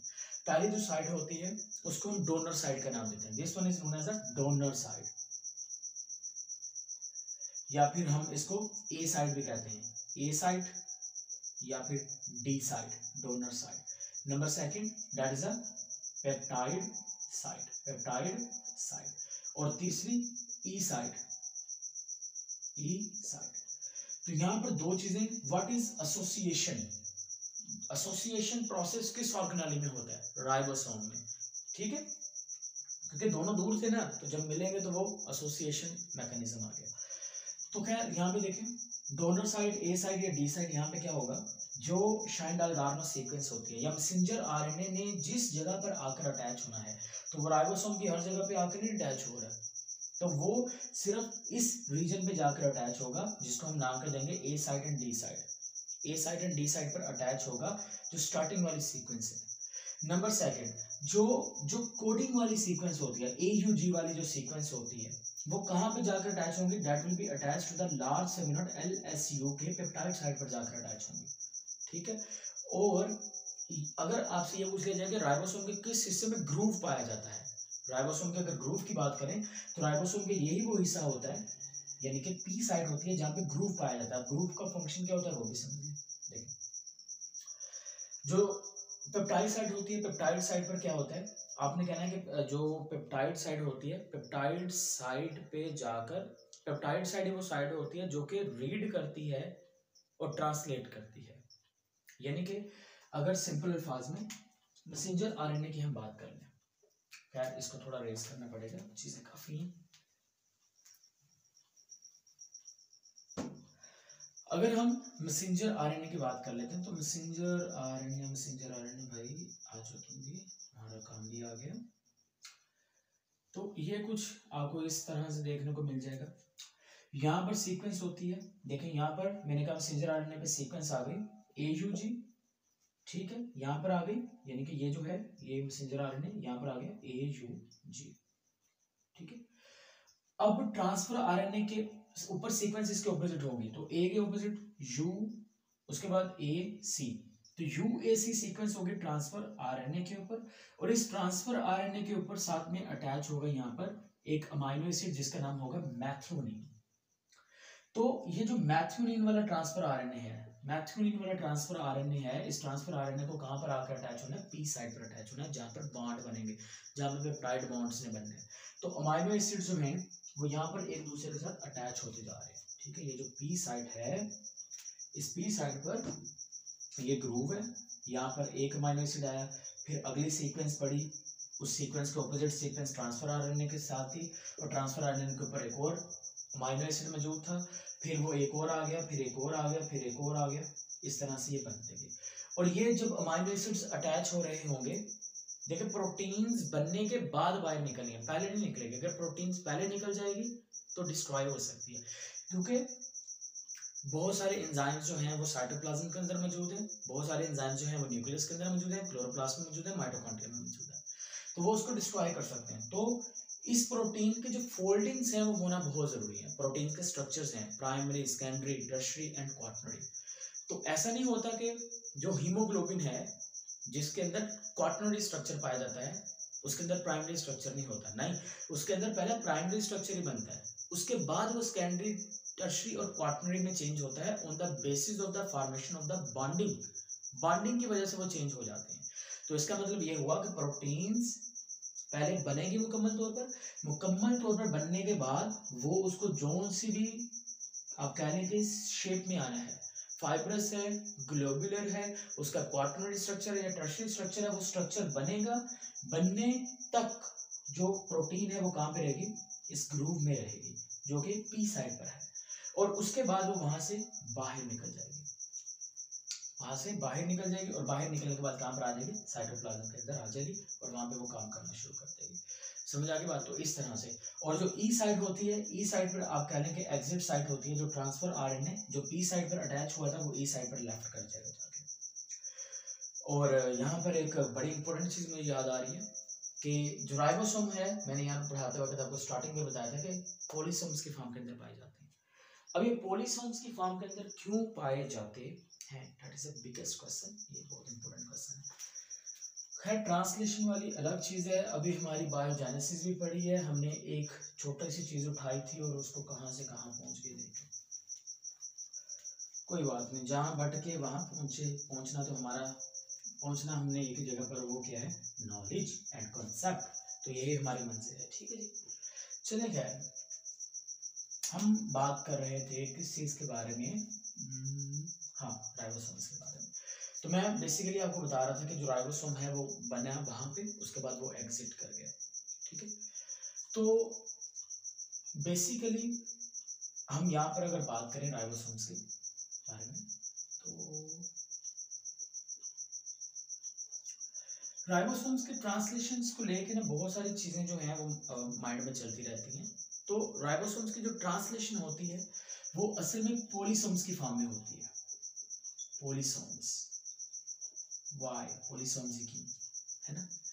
तो उसके रीजन है एक, अब रीजन क्या है वो समझते हैं। देखें ये हमारे पास है मैसेंजर आरएनए, इस मैसेंजर आरएनए के साथ ये एक राइबोसोम, ये एक दूसरा राइबोसोम नंबर सेकंड वाला, ये तीसरा राइबोसोम, तो एक ही मैसेंजर आरएनए के साथ बहुत सारे राइबोसोम जो हैं वो एट अ टाइम अटैच होते हैं। अब उसकी रीजन क्या होती है, उसकी रीजन ये होती है, बहुत सिंपल सा है, इसका आंसर आप मुझे देंगे। जब आप लोग खाना खाते हैं तो खुराक की डाइजेशन के लिए कितना टाइम चाहिए होता है, बेसिकली हमें टाइम चाहिए जो होता है that is the 3 to 4 hour, 2 से 3 घंटा। ऐसा तो कभी नहीं ना हुआ कि जो डाइजेशन है वो बहुत लेट हो जाए, इतनी देर में हो जाती है। उसकी रीजन ये होती है इतनी जल्दी डाइजेशन कैसे होती है, या सेमी डाइजेशन कह लें, डाइजेशन नहीं सेमी डाइजेशन, क्योंकि डाइजेशन तो स्मॉल इंटेस्टाइन में होनी है, स्टमक में थोड़ी होनी है। खैर अब उसकी रीजन क्या होती है, उसकी रीजन ये होती है कि देखें अगर एक मैसेंजर आरएनए के साथ एट अ टाइम एक राइबोसोम अटैच होगा तो प्रोटीन थोड़ी बनेगी। अब एक राइबोसोम का एक मैसेंजर आरएनए के साथ कई हजार राइबोसोम अटैच होंगे तो एक ही वक्त में प्रोटीन के 1000 मॉलिक्यूल्स बनेंगे। और कहाँ पे वो अच्छा काम परफॉर्म होगा, जहाँ पे प्रोटीन जल्दी बनेगी या लेट बनेगी। प्रोटीन का मतलब एंजाइम, प्रोटीन का मतलब हार्मोन, प्रोटीन का मतलब एंटीबॉडीज, यानी कि हमारी बॉडी में जितनी भी चीजें हैं वो सारी प्रोटीन्स हैं। 50% of dry weight of the body is a protein, ठीक। तो बेसिकली यहाँ पे समझने की जो बात है वो यही आपको समझा रहे हैं कि ये जो पॉलीसोम है, a group of ribosome attached to the same messenger RNA is known as a polysome. तो यहाँ पर एफ, यहाँ पर आ गया ई, ठीक है जी। अब यहाँ पर देखें, ए क्या एक्सप्लेन कर रहा है, बी क्या बता रहा है, सी क्या बता रहा है, ई क्या बता रहा है, डी क्या बता रहा है और एफ क्या बता रहा है। इस डायग्राम में सभी एमसीक्यूज बनाए जा सकते हैं। ए जो है, this ribosome is going to attach with messenger RNA, ये अटैच नहीं हुआ है, ये अटैच होने वाला है। जो बी सी एंड डी वाले हैं, इनमें से जो बी है वो क्या कर रहा है, बी अभी स्टार्ट कर रहा है ट्रांसलेशन को। जो सी है वो ट्रांसलेशन जो है कर रहा है, यानी कि ये राइबोसोम प्रोटीन बना रहा है, वर्किंग राइबोसोम है। डी जो है ये राइबोसोम की जो प्रोटीन्स का जो चेन है वो बना चुका है और अपने इख्तितामी फेज में है। और जो एफ वाला राइबोसोम है वो एग्जिट कर चुका है, वो मैसेंजर आरएनए को बेसिकली लीव कर चुका है। तो इस तरह से जो ई है वो बताता है किस चीज के बारे में, मैसेंजर आरएनए के बारे में। तो इस तरह से डायग्राम बना के आपसे पूछ सकते हैं कि भाई जो डायग्राम के अंदर आपको बी दिखाई दे रहा है, या सी दिखाई दे रहा है, या डी दिखाई दे रहा है, ये कौन कौन सी चीजें हैं, क्या क्या हैं, तो आपको ये भी पता होना चाहिए कि ये क्या क्या दिखाई दे रहे हैं। समझ आ गई बात? चलें अब हम बात करते हैं, इन्हीं चीजों को डिस्कस करना है। उससे पहले ये देख लेते हैं कि जो राइबोसोम है वो किस तरह से मौजूद होते हैं। एक तो पॉलीसोम्स की फॉर्म के अंदर मौजूद हो गए, अब दूसरी फॉर्म इसकी कौन सी होती है। देखिए, एक तो मैंने आपको बताया था कि मोनोसोमिक फॉर्म के अंदर मौजूद होते हैं, ठीक है, पॉलीसोमिक फॉर्म के अंदर भी मौजूद होते हैं। अब इसके अलावा राइबोसोम जो होते हैं वो दो बेसिक फॉर्म्स के अंदर है, प्रोकैरियोटिक सेल्स के अंदर है, यूकैरियोटिक। नंबर 1 ये फ्री फॉर्म के अंदर होते हैं, एंड नंबर 2 ये जो होते हैं ये आप कह लें कि अटैच होते हैं ग्रैन्युलर एंडोप्लाज्मिक रेटिकुलम के साथ, ठीक है। Granular endoplasmic reticulum rough endoplasmic reticulum का दूसरा नाम होता है। ये हमारे पास आ गया सेल, और ये सेल के अंदर क्या आ गया, सेंटर में उसका ब्रेन ऑफ सेल है, या न्यूक्लियस ऑफ सेल है, या हार्ट ऑफ सेल है, ये क्या चीज है, इसका आंसर मिलेगा आपको कैरियोलॉजी में। तो जो मैं लेक्चर बनाऊंगा कैरियोलॉजी के ऊपर, तो वो काइंडली अटेंड करिएगा। चलें क्या, इधर देखें, ये है हमारे पास, this one is known as a, इसको हम क्या नाम देते हैं बेसिकल फाज में,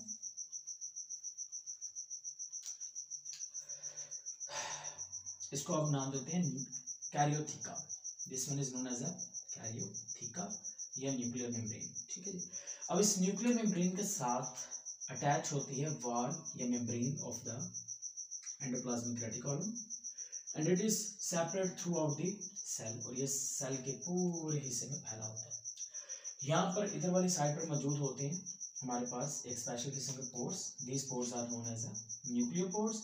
और न्यूक्लियर मेम्ब्रेन जो होती हैं वो इस तरह से डबल मेम्ब्रेन बाउंड होती हैं। ये होता है न्यूक्लियर मेम्ब्रेन का स्ट्रक्चर, यानी कि हमारे पास कैरियोथिका इस तरह से, और ये बीच में आगे पोर्स, न्यूक्लियर पोर्स। अब यहाँ पे क्या हुआ, यहाँ पे बना राइबोसोम। ये राइबोसोम बनने के बाद निकलेंगे, और निकलने के बाद जाकर अटैच हो जाएंगे एंडोप्लाज्मिक रेटिकुलम के पास, और एंडोप्लाज्मिक रेटिकुलम के उस हिस्से पे जाकर अटैच होंगे जो न्यूक्लियस के करीब होगा, ठीक है। वैसे ये कोई हार्ड एंड फास्ट रूल नहीं है, ये डिपेंड करता है प्रोटीन्स के ऊपर और अटैचमेंट साइट्स के ऊपर। देखें, बहुत सारे जो हैं लोग वो ये समझते हैं कि रफ एंडोप्लाज्मिक रेटिकुलम वो एंडोप्लाज्मिक रेटिकुलम जिसकी सरफेस रफ हो जाती है due to attachment of the ribosome, लेकिन ऐसा नहीं है। रफ एंडोप्लाज्मिक रेटिकुलम रफ इसलिए नहीं होता कि उसके साथ राइबोसोम की अटैचमेंट की वजह से रफ हो गई है सरफेस, वो इस वजह से रफ होता है बिकॉज वहां पर राइबोसोम्स के अटैच होने के लिए अटैचमेंट साइट्स होती हैं। समझ आई बात? Rough endoplasmic reticulum is not the rough due to the presence of ribosome, its surface is rough because the attachment sites for the attachment of ribosome is present on rough endoplasmic reticulum। तो ये दो चीजें आपको पता होनी चाहिए। तो खैर यहाँ पर एंडोप्लाज्मिक रेटिकुलम के साथ राइबोसोम जाकर अटैच हो जाएंगे, तो ये किस में चेंज हो जाएगा, ये चेंज हो जाएगा granular endoplasmic reticulum and rough endoplasmic reticulum के अंदर चेंज हो जाएगा। और इसका मतलब ये हुआ कि रफ एंडोप्लाज्मिक रेटिकुलम कहाँ पर मौजूद होते हैं? क्या वो प्लाज्मा मेम्ब्रेन की तरफ होती हैं या फिर न्यूक्लियर मेम्ब्रेन के करीब होते हैं? तो आंसर आपको पता होना चाहिए कि उनका ज्यादा चांसेस यहाँ पर होते हैं। अब एक चीज तो आपको समझ आ गई कि अटैचमेंट साइट्स होती हैं और उसमें जो रोल होता है वो एक प्रोटीन का होता है। अब वो कौन सी प्रोटीन है जो राइबोसोम को अलाउ करती है वो जाके एंडोप्लाज्मिक रेटिकुलम के साथ अटैच हो जाए? That is known as a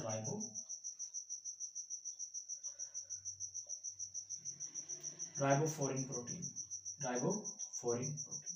And these proteins allows the attachment of the ribosome with the endoplasmic reticulum and allow the ribosome in the chloroplast to attach with the membrane of chloroplast, and mitochondria may be present in matrix and stroma. Right, समझ आ गई बात? तो खैर ये इस तरह से या तो ये इस फॉर्म के अंदर मौजूद होंगे, मींस ये एंडोप्लाज्मिक रेटिकुलम के साथ अटैच होंगे, या तो अगर ये एंडोप्लाज्मिक रेटिकुलम के साथ अटैच नहीं हुए तो ये मौजूद होंगे फ्री स्टेट के अंदर साइटोप्लाज्म के अंदर, साइटोसोल में मौजूद होंगे। कहाँ पर मौजूद होंगे? साइटोसोल के अंदर। देखिए साइटोजेल की बात नहीं कर रहा, साइटोजेल जो आपके पास ये वाला रीजन है, दैट इज ये आपके पास होता है साइटोजेल, और इससे बाहर वाला ये जो है दैट इज अ साइटोसोल। तो दोनों में मिस नहीं कर देना कि what is cytogel and what is cytosol. अच्छा खैर ये मैंने कहा कि मोस्टली कहाँ पर मौजूद होंगे? That is present in cytosol के अंदर। अब जो सेलुलर पूल है इनका काम क्या होता है? जो फ्री फॉर्म के अंदर मौजूद होते हैं उसका फॉर्म होता है सेलुलर पूल का निर्माण करना, सेलुलर पूल को बनाना, सेलुलर पूल को मेंटेन करना। समझ आ गई बात? सेलुलर पूल को खुराक प्रोवाइड करना, ये सारा काम इसका होता है। अब सेलुलर पूल क्या होता है? देखिए सेल के अंदर जो साइटोसोल वाला प्लाज्मा है, जहाँ पर साइटोप्लाज्मिक प्रोटीन है, जहाँ पर ग्लाइकोलाइसिस को तोड़ने के लिए प्रोटीन है। ग्लाइकोलाइसिस एक केमिकल रिएक्शन है जो कि 10 स्टेप में हो रहा है। उसका पहला स्टेप जिसमें हेक्सोकाइनेज एंजाइम चाहिए होता है और साथ में 9 और एंजाइम चाहिए, वो सारे के सारे एंजाइम्स ये चाहिए होते हैं साइटोसोल के अंदर, साइटोप्लाज्म के अंदर। अब वो जितने भी एंजाइम्स हैं, ये तो एक केमिकल रिएक्शन है ना, तो बहुत सारे केमिकल रिएक्शन हो रहे हैं, तो एक ही वक्त में बहुत सारे एंजाइम्स आएंगे। तो वो जितने भी एंजाइम जो साइटोप्लाज्म में मौजूद होते हैं वो मिल के क्या बनाते हैं? That form the cellular pool of the cell, cellular pool. और उस सेलुलर पूल को बनाने में जो मेन रोल होता है वो किसका होता है? राइबोसोम का। किस राइबोसोम का? जो फ्री फॉर्म के अंदर मौजूद होते हैं, फ्री फॉर्म राइबोसोम। जो राइबोसोम फ्री फॉर्म के अंदर मौजूद होते हैं ये रोल उनका होता है। क्लियर होगी बात? उसके बाद अगर हम बात करते हैं अटैच्ड वाले के, जो अटैच होते हैं उनका ये रोल नहीं होता, उनका रोल डिफरेंट होता है। अब उनका रोल क्या होता है? जो एंडोप्लाज्मिक रेटिकुलम के साथ अटैच हो गए, उसका जो पहला काम होता है that is a secretary protein, secretary protein banana. Number second उसका क्या काम होता है? उसका सेकंड काम ये होता है कि सेक्रेटरी प्रोटीन के साथ मेम्ब्रेनियस प्रोटीन, मेम्ब्रेन प्रोटीन्स, ये जो मेन। और तीसरी चीज that is a lysosome, lysosomal protein. तो ये प्रोटीन्स जो हैं ये बनाएगा। अब लाइसोसोमल प्रोटीन देखें, लाइसोसोम देखें एंडोप्लाज्मिक रेटिकुलम के साथ अटैच राइबोसोम, राइबोसोम का काम है प्रोटीन बनाना। जब वो प्रोटीन बना के यहाँ से प्रोटीन निकाल देगा तो वो जो प्रोटीन यहाँ से निकली है एंडोप्लाज्मिक रेटिकुलम से, उसी प्रोटीन को नाम देंगे लाइसोसोम का। बिकॉज सेल के अंदर जितनी भी डाइजेशन होनी है एनर्जी के लिए, एनर्जी के हसूल के लिए, वो सारे डाइजेशन का काम किसका होता है? लाइसोसोम का। तो its means that lysosome is very necessary for the digestion of the cell, and you can also say that जितनी भी लाइसोसोमल प्रोटीन है वो इस काम के अंदर इन्वॉल्व होती है। उसी तरह से granular endoplasmic reticulum secretary vesicle, यानी कि वेसिकल्स वो निकलेंगे जो एंडोप्लाज्मिक रेटिकुलम से और मूव करके जाएंगे गोल्जी अपरेटस की तरफ, उसके सिस फेस की तरफ, ठीक है। उसको नाम देंगे सेक्रेटरी प्रोटीन। उसके बाद ये सेक्रेटरी प्रोटीन यही वो प्रोटीन होती हैं जो सेल से बाहर एक्सपोर्ट करती हैं प्रोटीन्स को, यानी कि वो तमाम प्रोटीन्स जो सेल के अंदर इस्तेमाल होनी है वो फ्री वाले बनाएंगे, और वो तमाम प्रोटीन जो सेल से बाहर एक्सपोर्ट करनी है वो कौन से बनाएंगे? आपके पास ग्रैनुलर एंडोप्लाज्मिक रेटिकुलम बनाएंगे। अब मुझे जल्दी से बताइए जरा, हमारी जो डाइजेशन हो रही है उस डाइजेशन में नो डाउट बहुत सारे एंजाइम्स इस्तेमाल हो रहे हैं, और उससे वो एंजाइम जो है वो प्रोटीन है। अब मेरा क्वेश्चन ये है कि वो जो एंजाइम्स हैं वो किस राइबोसोम से मिलकर बन रहे हैं? क्या वो फ्री वाले से मिलकर बन रहे हैं? क्या वो अटैच वाले से मिलकर बन रहे हैं? हरी अप, जल्दी से, माइंड शार्प होना चाहिए, और कोशिश करो जब आप स्टडी करने के लिए बैठा करो ना, अपने पास पानी की एक बोतल रखो, साथ में हल्का फुल्का खाने का रखा करो यार, ठीक है, अच्छा रहता है। अच्छा क्या, मैं भी थोड़ी देर में स्टे करने वाला हूँ, पानी पीऊंगा, उसके बाद फिर कंटिन्यू करेंगे। ये आखिरी चीज़ आपको पढ़ा रहा हूँ। उसके बाद फिर ये चीज़ एक्सप्लेन करनी है, 30 सेकंड्स का ब्रेक लेंगे बीच में। अच्छा खैर, आंसर इज वेरी सिंपल। तो वो जो मोस्टली जो प्रोटीन्स होंगी वो आपने कहना कि एंडोप्लाज्म। देखिए लफ्ज़ यहाँ पे मैं इस्तेमाल किया मोस्टली, मैंने ये नहीं कहा कि हार्डली। हार्डली का मतलब कि सिर्फ यही बनाएंगे। मोस्टली का मतलब ये होता है कि भाई जो एंजाइम्स देखें, जो पेप्सिन है वो सेल के अंदर नहीं है, वो सेल से बाहर डाइजेस्टिव कैविटी में जीआईटी के अंदर फेंक दिया गया, स्टोमक में फेंक दिया गया, डायलेटेड पोर्शन ऑफ गट में फेंक दिया गया, तो वो सेल से बाहर रिलीज हुए। और सेल से बाहर भेजने के लिए जो एंजाइम्स बनेंगे वो कौन बनाएगा, जो सेक्रेटरी प्रोटीन बनेगी वो कौन बनाएगा, वो बनाएगा ग्रैनुलर एंडोप्लाज्मिक रेटिकुलम बनाएंगे। इसी तरह से जब एक्सोसाइटोसिस होती है, एक्सोसाइटोसिस के नतीजे में जो पार्टिकल्स होता है, एक्सोसाइटोसिस के नतीजे में या एंडोसाइटोसिस जब सेल की होती है, तो एंडोसाइटोसिस के नतीजे में जो मेम्ब्रेन होती है सेल की, वो वैक्यूल के गिर चली जाती है और वो फूड वैक्यूल में चेंज हो जाता है, तो मेम्ब्रेन छोटी हो जाती है। उस मेम्ब्रेन को मेंटेन करने के लिए जो प्रोटीन्स चाहिए, बिकॉज प्लाज्मा मेम्ब्रेन जो होती है वो भी प्रोटीन से मिलकर बनी होती है, और उसको मेंटेन करने के लिए भी राइबोसोम प्रोटीन बनाता है, और वो राइबोसोम जो प्रोटीन बना रहा है वो अटैच होता है रफ एंडोप्लाज्मिक रेटिकुलम के साथ, और उसको चेंज कर देता है, रफ एंडोप्लाज्मिक रेटिकुलम में चेंज कर देता है। क्लियर होगी बात? तो इस तरह से राइबोसोम्स के जो हैं वो फ्री भी होती हैं और ग्रैनुलर भी होती हैं, और इस तरह से ये काम करते हैं। अभी हमारी एक आखिरी चीज़ रह गई है, और उसके स्ट्रक्चर को स्टडी करना, और एंड पर हम कुछ फंक्शंस वगैरह एक आधा और देखेंगे, थोड़ा बहुत टच में लेंगे चीज़ों को, और उसके बाद हम लेक्चर एंड कर देंगे। खैर उससे पहले थोड़ी ब्रेक एंड पानी पी।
चलें जी गाइस, कंटिन्यू करते हैं। नेक्स्ट मेरा ख्याल लेक्चर जो है वो हमारा 1 घंटे से एक्सीड कर गया है। कोई बात नहीं, डिटेल्स बहुत बढ़िया बताई हैं आपको, तो अगर आपने इसको थारोली सुना होगा तो नो डाउट बहुत फ़ायदा होगा आपको।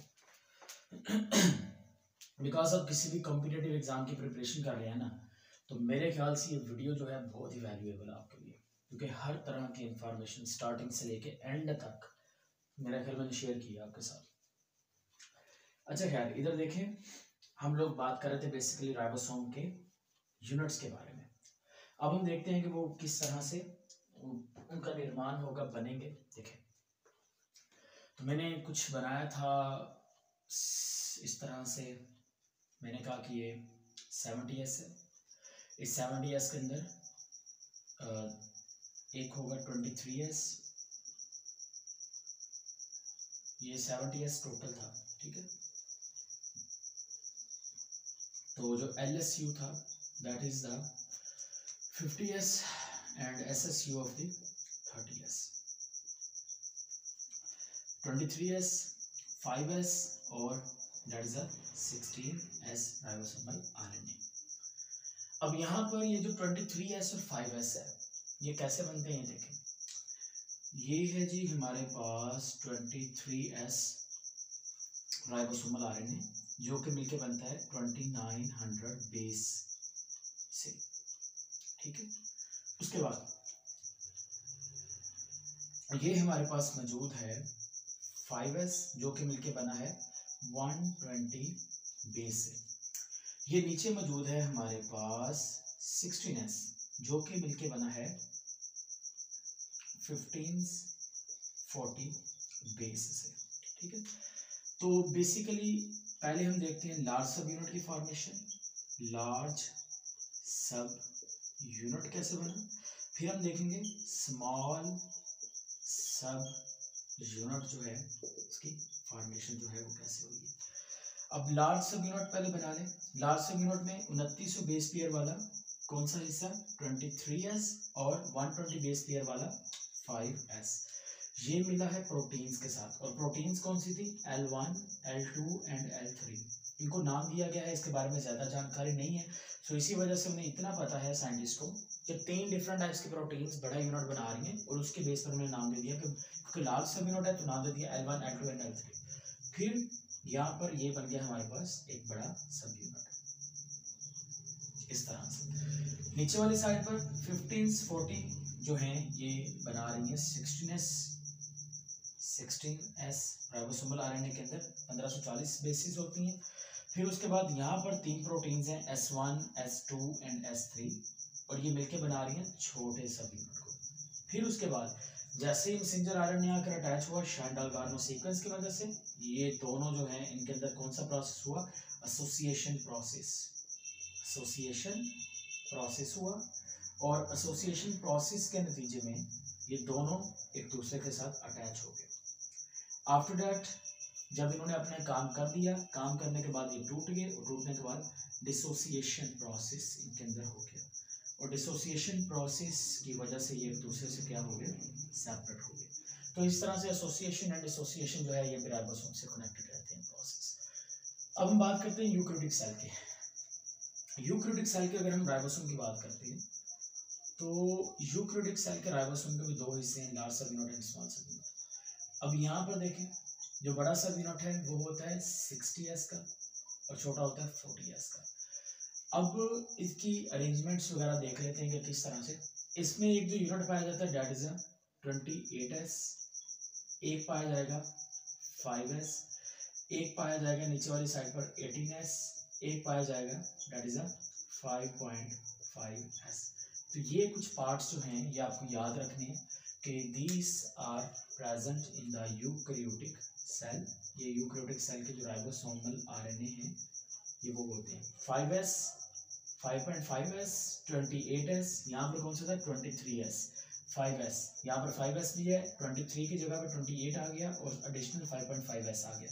यहाँ पर 16s, यहाँ पर आ गया 18s। इसका मतलब कि 16s राइबोसोमल आरएनए जो है it is only used for the archaea and bacteria. Archaea और बैक्टीरिया को स्टडी करने के लिए जो हम इस्तेमाल करते हैं वो 16s राइबोसोमल आरएनए है और बैक्टीरिया की हर स्पीशी के अंदर यही वो जो 60s राइबोसोमल आरएनए होता है ये चेंज्ड होता है, ठीक है, जिसकी वजह से हम बैक्टीरिया को स्टडी करने के लिए कि कौन सी टाइप है वो आप इस चीज़ को भी इस्तेमाल कर सकते हो। और अगर हम बात करते हैं मैमल्स की, हायर ऑर्गेनिजम्स की, तो इनमें ये जो यूकैरियोटिक सेल के अंदर ये जो 18s राइबोसोमल आरएनए है यही यूज़ किया जाता है इनके स्पीशीज को या फिर इनके दरमियान लिंक्स को ज्वाइन करने के लिए। क्लियर होगी बात। सो ये होल अबाउट आप कह लें कि राइबोसोम था हमारा। राइबोसोम के फंक्शंस मैंने आपको बता दिया कि किस तरह से बहुत सारे इसके काम हैं। उनमें से प्रोटीन सेलुलर पूल भी है, उनमें से लाइसोसोम फॉर्मेशन भी है, बाहर की तरफ जितने भी हमारे बॉडी में काम हो रहे हैं जिनमें एंजाइम्स रोल प्ले कर रहे हैं या हार्मोन्स इन्वॉल्व हैं, टेस्टोस्टेरोन हार्मोन है या कोई भी हार्मोन है, वो सारे के सारे उसके पीछे बनाने में किसका रोल होता है राइबोसोम का होता है। सो होप सो इंशाल्लाह आपको इस लेक्चर से फ़ायदा हुआ है। इसके अलावा किसी भी किस्म का क्वेश्चन हो या इससे बियॉन्ड आपके पास कोई इन्फॉर्मेशन अगर हो जो हमारे साथ आप शेयर करना चाहते हैं तो इंशाल्लाह आप लाजमी कमेंट बॉक्स में कीजिएगा। बिकॉज मुझे बहुत शौक है चीज़ों को सीखने का, सिखाने का, तो मेरी कोशिश रहेगी कि मैं आपसे सीखूँ, आपका कमेंट लाजमी पढ़ूँ। ओके, स्टे कनेक्टेड एंड अल्लाह हाफिज़।